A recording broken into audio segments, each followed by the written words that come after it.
Okay, so hello to everyone and welcome to our conversation today, hosted by Centropa on the topic of discussing anti-Semitism in Moldova and Georgia.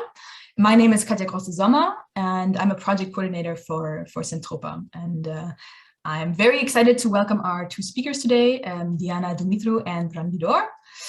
So Ran is currently serving as the ambassador for Israel in Georgia, and Diana is currently an associate professor at Creanga Pedagogical State University in Chisinau, and a Woodrow Wilson Center Fellow at the U.S. Holocaust Memorial Museum in DC. So we're so happy that both of you can join us today.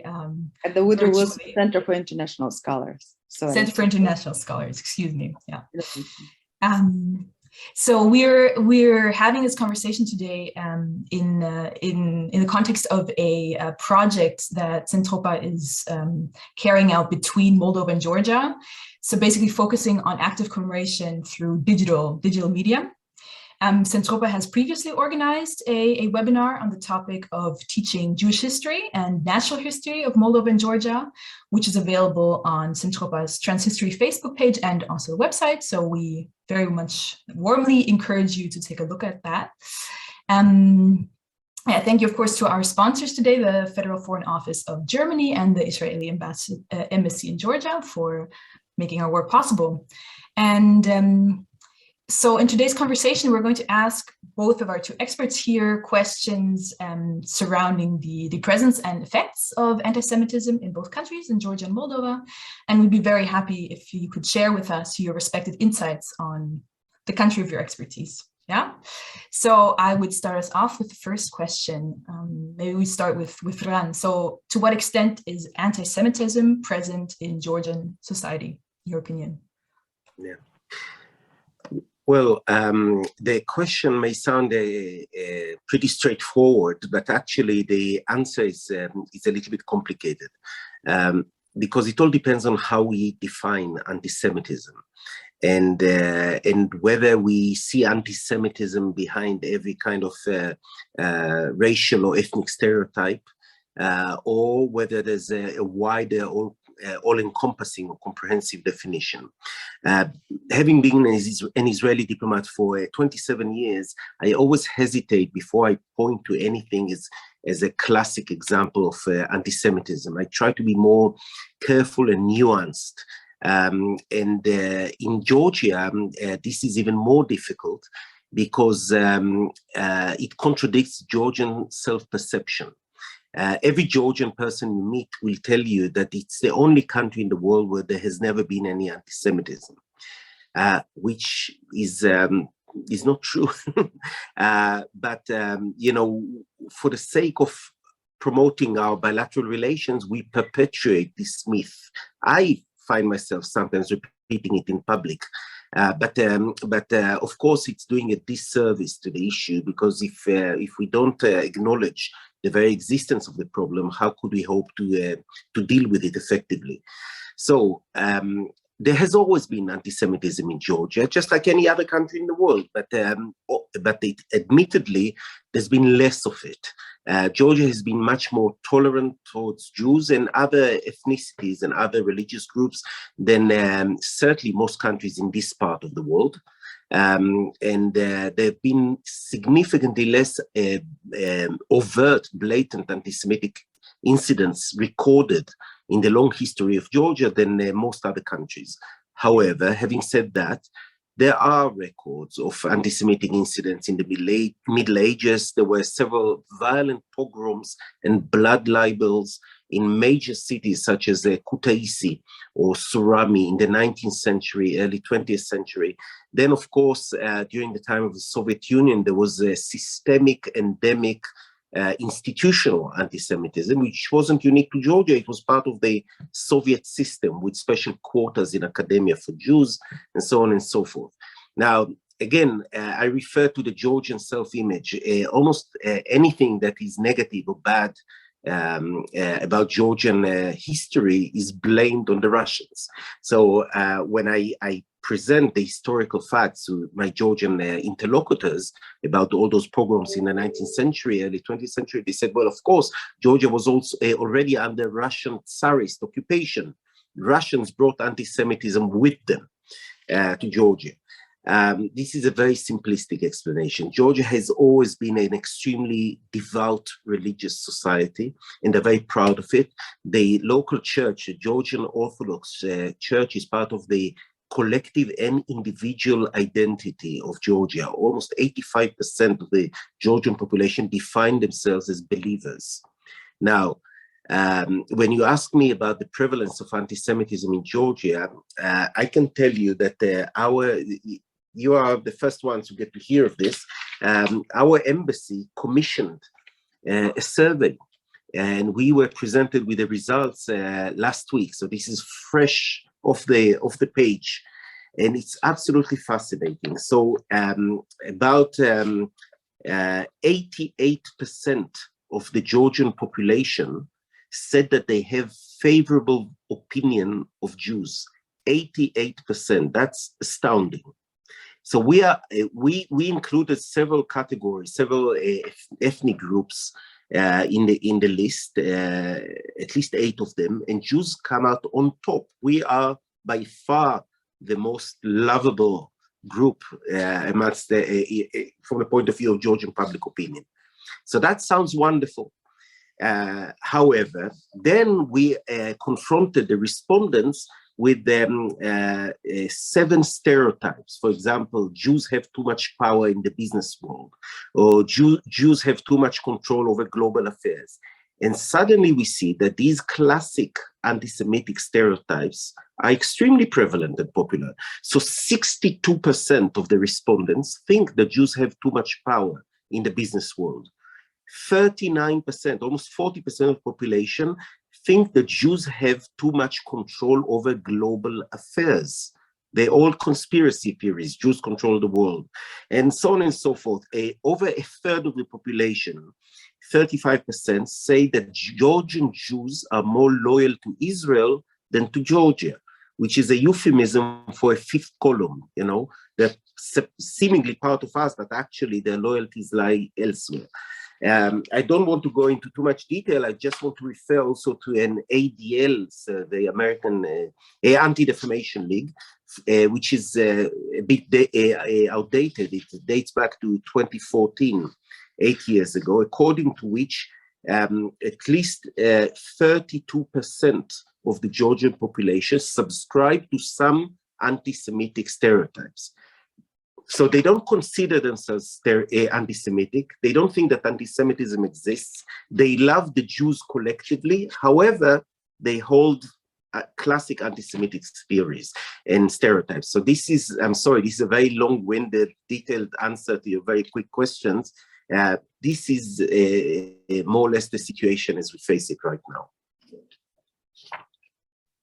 Yeah, thank you for that. I mean, that's a very interesting idea too, that there's a discrepancy and of course self-perception or like, identification to the outside and actually held beliefs, which would lead to another question of what does that serve then? You know, what does the denial, so to speak, of anti-Semitism serve in this case? But before we go into that part, I would pose the same question to Diana. To what extent is anti-Semitism, in your opinion, present in Moldovan society? Or like my interlocutor was like very good in explaining that the definition of anti-Semitism is not that straightforward, and like what you can count as anti-Semitic act is not as simple to be defined or categorized. But these things being clarified, also it's worthwhile to explain that definitely you can talk about like historical anti-Semitism, and here we have a long and dense history of anti-Semitism in the territory that we today call territory of Republic of Moldova, because this is also a territory where Holocaust happened. And I just also happened to research the interaction between Jews and non-Jews in this territory, so I can speak about like incidents of abuse, incidents of assault. So there is a very painful like history in this field. If we speak strictly about anti-Semitism nowadays, it's also very difficult to catch it, because in order to discuss about anti-Semitism, you're supposed to have facts. So you either have surveys, like indeed like the survey from Georgia, and they're very good at capturing, at least what the respondents tell you, maybe not their state of mind, but whatever they're ready to share with the person who does the interview. One of those surveys were done in 2015 in Moldova, and the result was that about like 50%, so less than Georgia, had positive stereotypes about Jews, saying that, yeah, Jews are smart, Jews are very well organized, they are good, in their hearts. But then another like almost close to 30%, at 27 or something, if I remember well, they said like they're shrewd, they're shrewd and they're good at tricking practices. So it's another part of, seeing Jews as good with finances, good with like businesses, but like good in sense for themselves. And only like less than 10% has really negative stereotypes, things like, yeah, they're bad, they're not. And in sense of their loyalty to Israel, even a high percentage of Moldovans, like 40% of them, considered Jews more loyal to the state of Israel than to the state of Moldova. So here it's interesting to see this strong perception. And that's a perception that's not novel. Definitely, like many states, like population of other states, have this like perception of not being sure about the Jewish loyalty. And but if I also know about anti-Semitic spirits in my society from a different source. Speaking with my students. And because I also teach topics that are related to Jewish history, it's very frequent that my students, and especially during the first classes, they will start up the discussion with whatever prejudice, whatever idea they have about like Jewish population. And so I think it was instructive for me, and it was a novelty for me at the beginning to understand actually how much of anti-Semitism is like beneath the surface. Because if you don't have a chance to talk about Jews and anti-Semitism, you may be of the opinion, as I was before having these discussions, that actually it's not so bad in our society. I never hear, bad comments about Jews. But if you speak specifically about Jewish topics, if you speak especially about Holocaust, if you start speaking about collaboration, then all these like anti-Semitic tropes imported from home, from families, they start like coming up in discussions. And then it's like, but they are the ones to be blamed because they did this and they did that. So everything gets in the open during these discussions when people feel like in a safe environment when they discuss it. And actually, I think these are the spirits that are difficult to capture otherwise, because like not many people would tell it to a journalist, to a survey, but these are the kind of things that they discuss with their parents, or they learn from their parents, or they hear from their grandparents. And it's quite difficult to fight them, especially if you don't know that they exist there. So first of all, we need to understand what are the spirits hidden underneath the surface, and then we need to tackle them. I was actually surprised even like to discover some of like blatant anti-Semitism in academic circles, because again of my research, I had the chance to hear opinions that never before I heard, about what mean Jewish. And, sometimes when my students chose topics in Jewish history, they were chastised by other colleagues, saying like, what, there are no more topics in history to study? I was like, now you just like start like doing this like topic about like Jewish immigration from Bessarabia. So what if they immigrate? It was like good for us, you know. I was like, what's the matter with that they immigrated? So this kind of incidents and talks, and I understand from a strictly scientific point of view, they may not be considered, you know, like, okay, this is it, this is how society operates, but it's a slice, it gives you a vision inside of, you know, incidents and how people think in various circles when they feel that they are safe to express their opinions, and that opinion is not too public, won't be reported, you know, in media or something, because maybe they won't say it in front of TV or to a reporter, but they feel safe to say it to a student, for example. But to go off of that, I wonder, like, do you think that these sentiments are perceived by the people who hold them as anti-Semitic? Because, yeah. If they're perceived as anti-Semitic, they are perceived as anti-Semitic, but they believe that it's nothing wrong with that anti-Semitism. You know, they're perceived as anti-Jewish sentiment, but they assume that it's rightfully so to have an anti-Jewish sentiment. You see? So it's like almost like a virtue, you know, it's like I'm against, you know, somebody who is doing wrong things. So they believe that they are like on the right side. So anti-Semitism in their book is not a bad thing. They understand that it's maybe a bad thing in other books, and they may know enough not to say it like in public, or like not to get into troubles, but they definitely feel safe among their own colleagues. They definitely feel safe among actually quite a large segment of society. Yeah, interesting, which I mean, I guess it's related to what Ran has been saying about Georgia too, right? It's one needs spaces to express. The question is actually in which spaces is anti-Semitism expressed also is, yeah, where does that many things, you know, we know that are told and spoken inside households and inside family members where people feel most comfortable. So it's clear for me that the young generation, when they come into my classes, because most of them, they have zero contact with Jewish population, since the Jewish population is so small in Moldova, and it's mostly based in a couple of cities. So they come from villages, but they have all these like already like stereotypes about like what Jewish means, how they behave, and what they did. And so it's already there, and they never met a Jewish individual, but they already know it all about like how it means to be Jewish, and it means like frequently to be bad.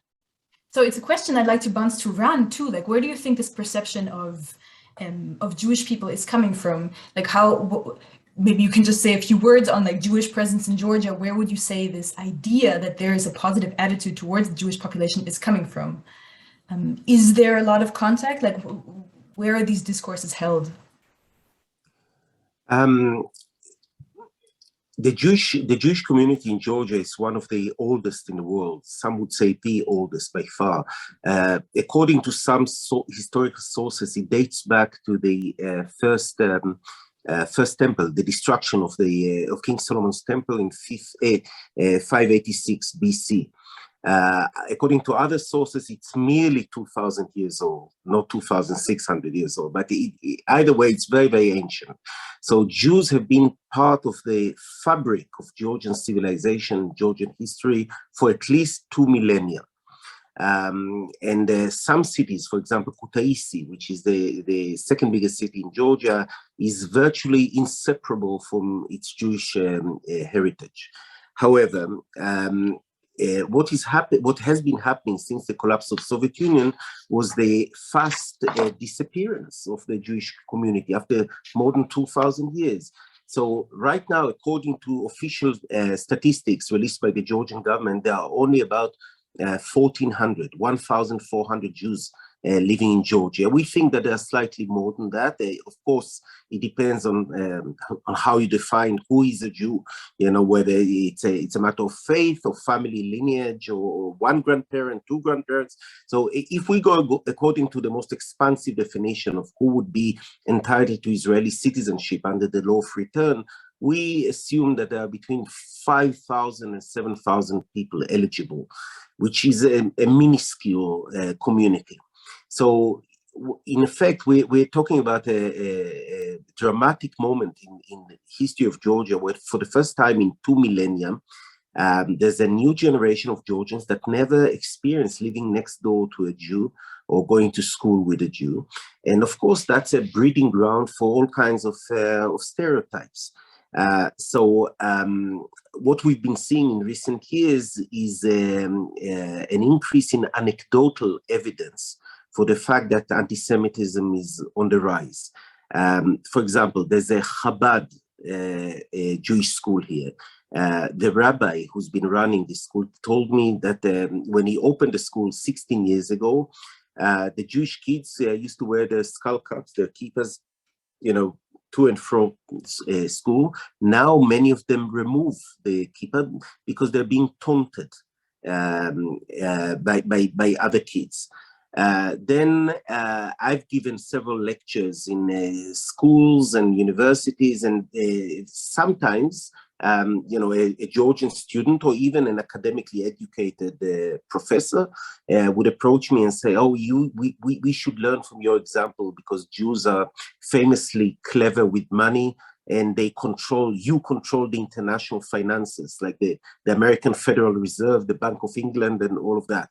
So just like Diana said, I mean, this is a twist to the classic anti-Semitic stereotype. Jews are good with money. However, we should learn from your example. We admire the way you control international finances.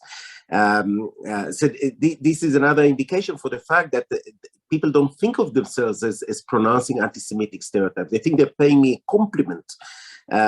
But then we've seen some other more nefarious, more negative indications for these unfortunate trends. For example, in the past 13 months, no less than 4 senior bishops, I'm talking about bishops, not junior priests from a village community, 4 bishops delivered blatantly anti-Semitic sermons in major cathedrals around Georgia, had themselves filmed and uploaded it onto Facebook with classic motifs such as, Jews are controlling everything behind the scenes. There's always some kind of conspiracy behind it, but with a modern twist. It's no wonder that Israel is one of the global leaders in terms of anti-COVID vaccination, because Jews are using it as a pretext for planting 5G chips into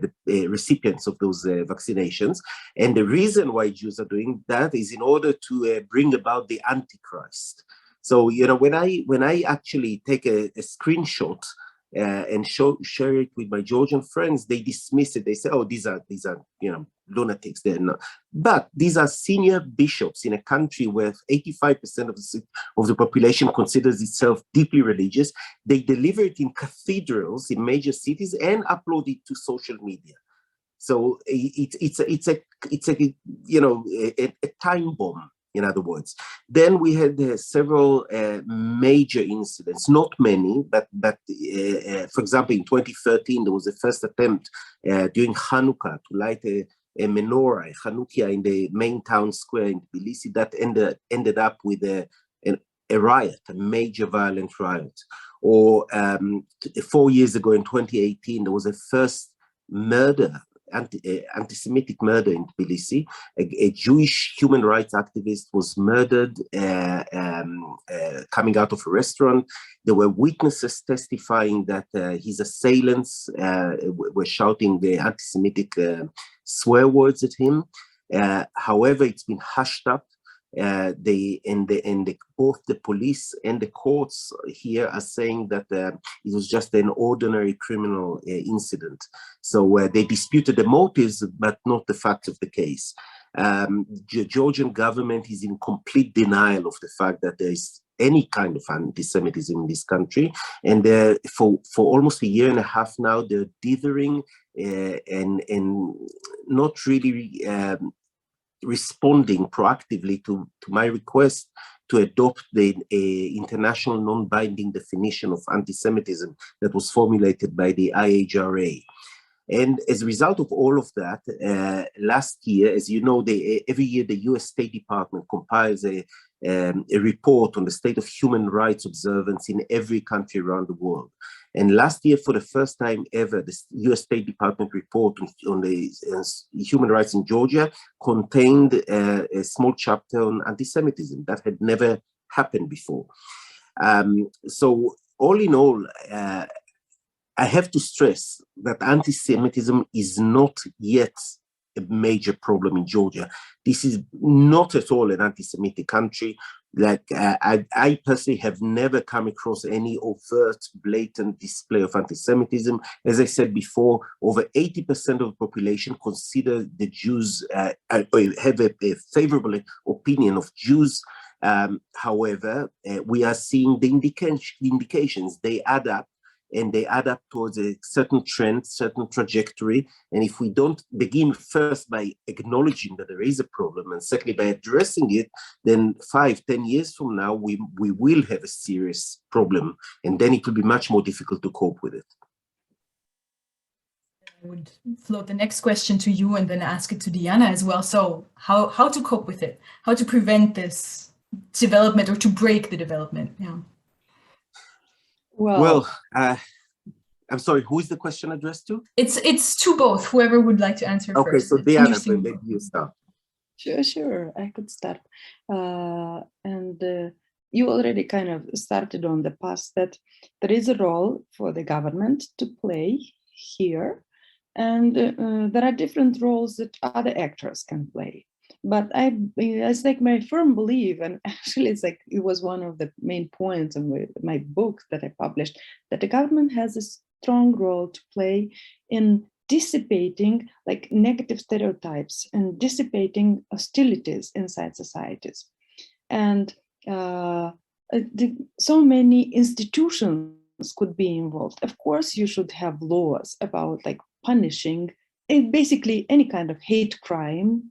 And we do have such laws. Then also you, for example, you should train your enforcing institutions, including like police and prosecutor's office and everybody, to be able to recognize these hate crimes, to be able to prosecute properly. This is happening in Moldova, and it's happening, the training, like, with a lot of help from the outside, from OSCE, for example. And also the state is involved in many other ways. And in this sense, I do see that good progress is happening in Moldova, especially with the help of outside institutions and states and international organizations such as OSCE. Then, of course, the role of education is probably the pillar here. This is the most important. If there is one single element that would be key, that would be the one. Education, you know, in history classes, but not only, you educate young generation about various groups that lived in this territory, but also in other territories. You help them understand the roots of various tensions. You help to understand the roots of various crimes that were committed, and you help to understand them what went wrong and how this should not be like repeated despite like new circumstances and new situations, and you think like everything is novel, but you teach them what human decency means, even in a situation when somebody looks different, like having a yarmulke, how even like eating differently than you, and being like different in, and especially now with people living in different countries with immigration and having refugees from all over different places. So people can be trained. Then culture has an extraordinary role in this, because culture is a excuse me, is a shortcut to human like heart.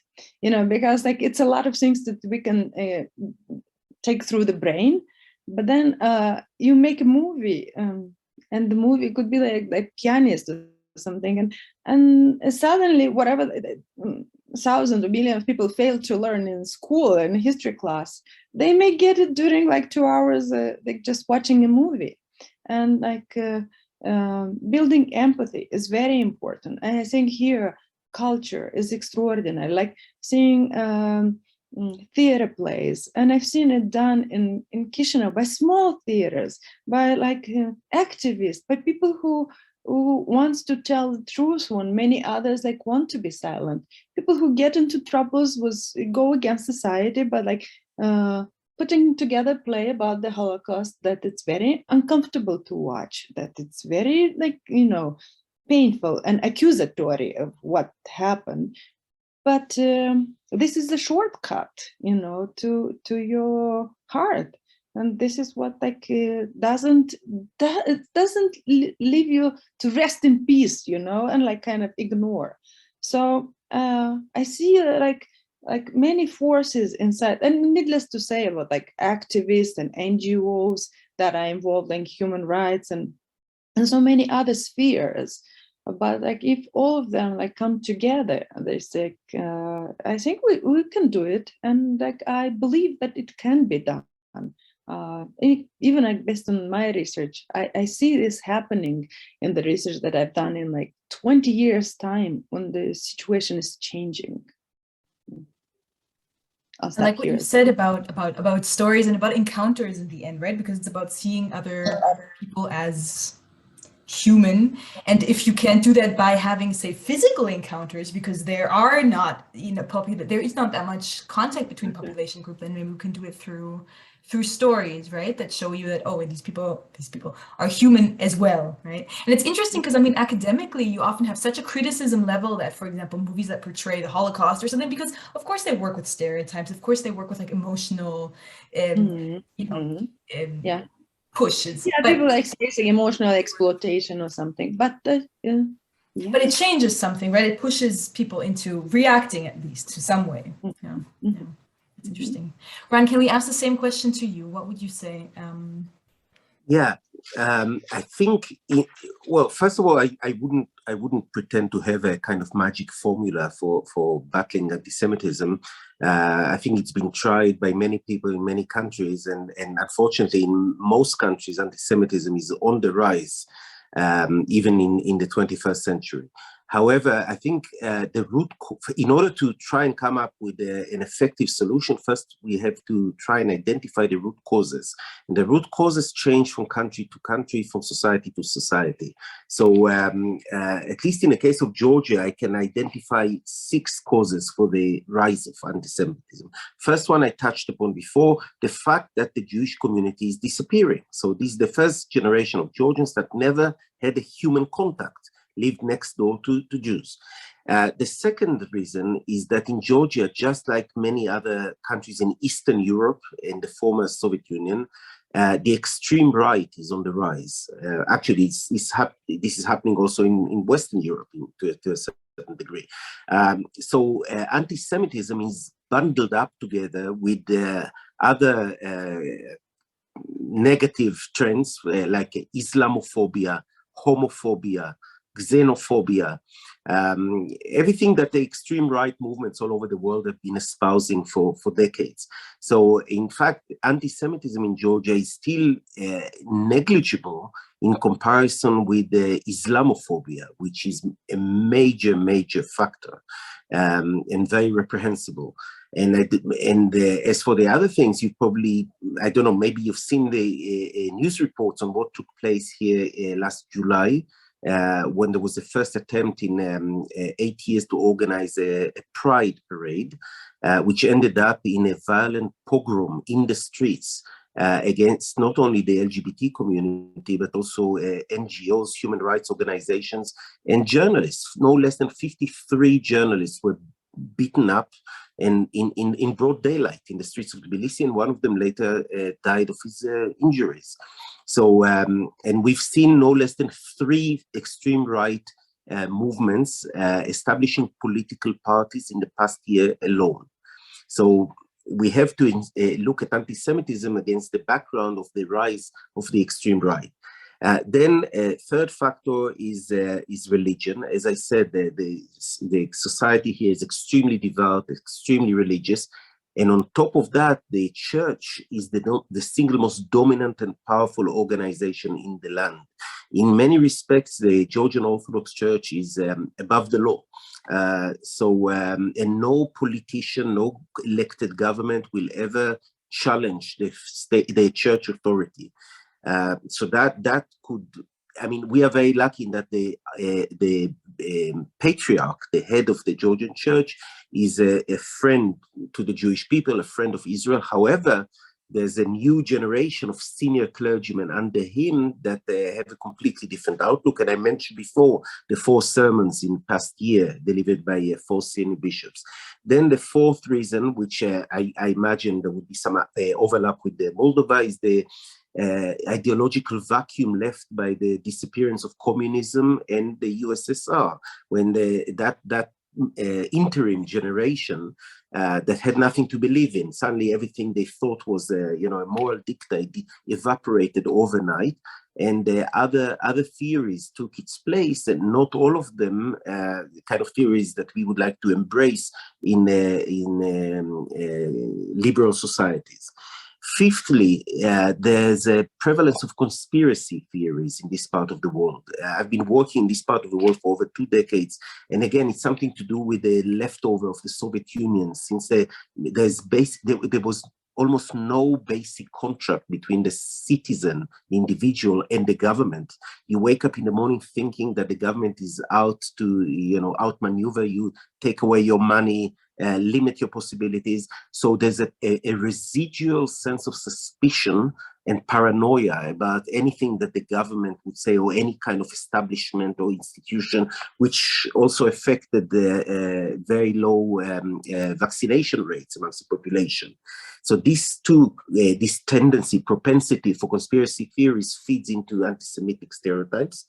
And finally, there's the very kind of complex relations with Russia. So the Georgian Orthodox Church is intimately tied up to its elder sister, the Russian Orthodox Church. And sometimes we can see certain contents, anti-Semitic contents that appear on certain websites in Russian, some of them connected to the FSB, some of them connected to certain splinter groups within the Russian Orthodox Church. 1 or 2 months later, there would appear the same narrative, the same context in Georgian, in parallel websites here or Facebook pages.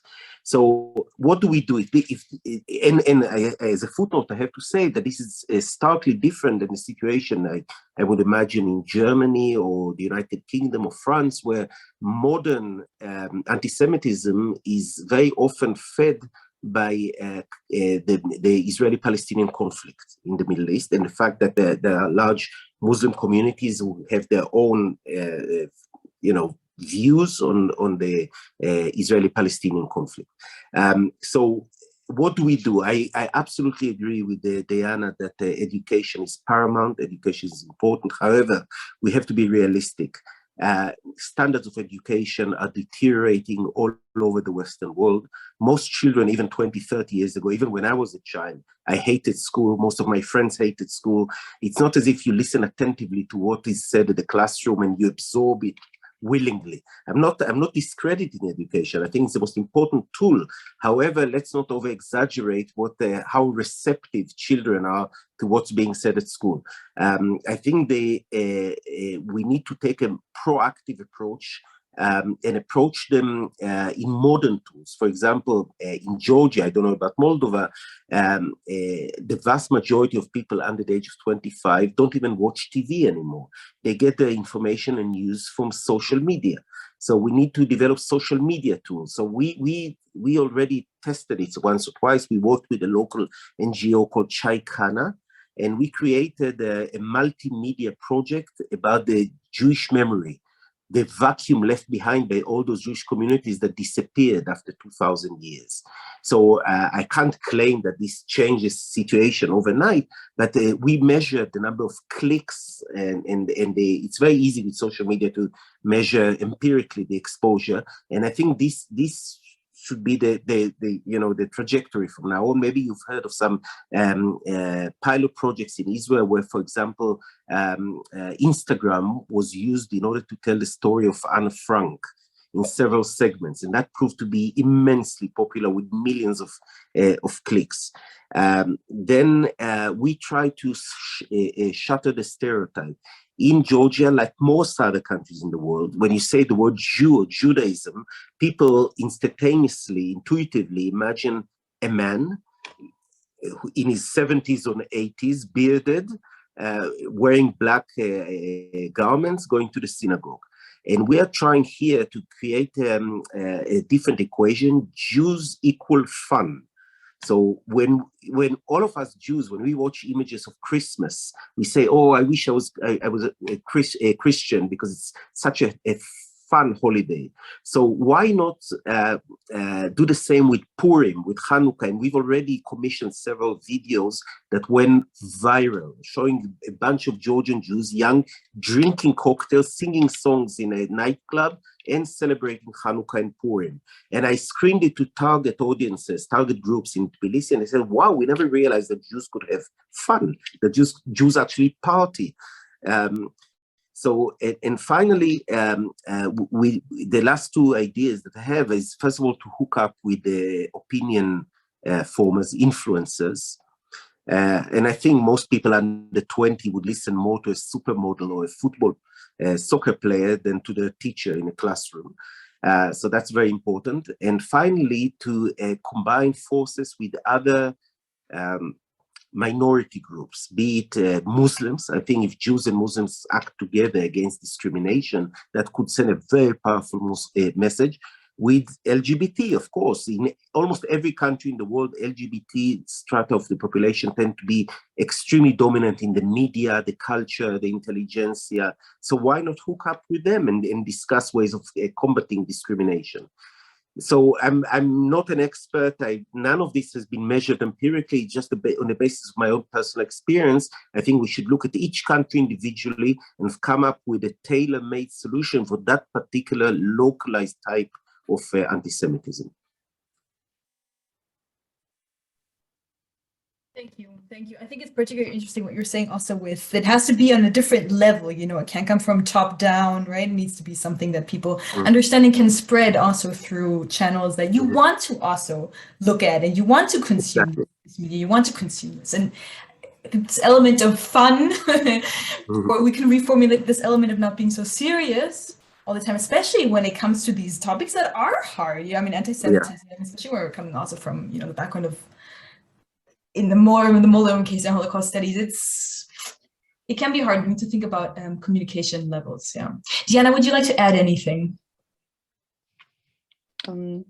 Yeah, sure. In Moldovan case, if we're thinking about the biggest sources of anti-Semitism, I would say it's still very much of a historical type of economical resentment that it's transmitted orally, you know, inside families. So my guess is that when those older people would die out and they won't be telling stories about this, at least a part, a layer of anti-Semitism will evaporate somehow, that particular layer, because especially in villages, during interwar era in Moldova, it was a situation when Jewish people were basically, they were living an urban life in the midst of a village, because they were merchants, they were, you know, craftsmen, and the rest of the population, Moldovans, they were agricultural people.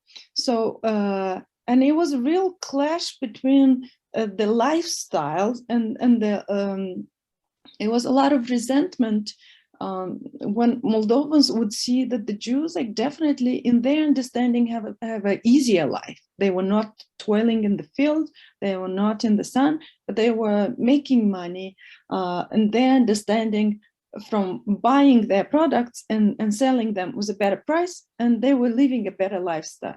So all the stories that I get even like from my students when they come, the strongest idea that they have is like, yeah, they're always good on living well on somebody's back, you know? So this is the message that is like perpetuated inside families. And they don't have other sources like from where today they will like absorb it. This is why I'm saying it's one important challenge. But then another cause of anti-Semitism today in society, and here is like the environment is much larger, is the tensions around the issue of the Holocaust. And this is a relatively new topic of discussion in our society. It just like it started, you know, really some first discussions only in the 90s, but the biggest discussion started really in mid 2000s, you know, and the Holocaust issue is really complex in our society because it's tied to the issue of identity. So that you would understand like what has happened in Moldova. This issue of identity, where like Moldovan population hesitated, initially being split like half and half, like half being pro-Russian, half being pro-Western. But the majority of intelligentsia historians, including, happened to be pro-Western.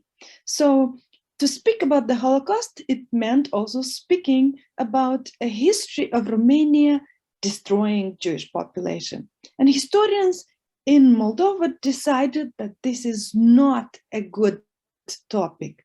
You do not speak badly about Romania when you already have a crisis of identity. Are you going to say to Moldovans that Romanians were bad in history, they did bad things? No, no, and no.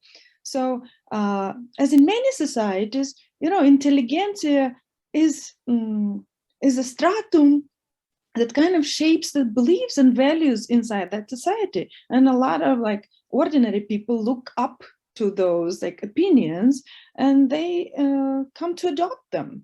And so as a result, a lot of like Moldovans, they came to believe that like we don't need to talk about like Holocaust. We don't need to talk about whose favor we're doing by discussing this kind of subject. We're you know, pouring the water to the mills of like communists, of Russians.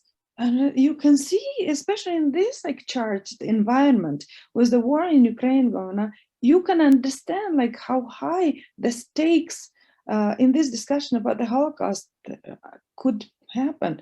So a real hostility around the topic of the Holocaust is another source.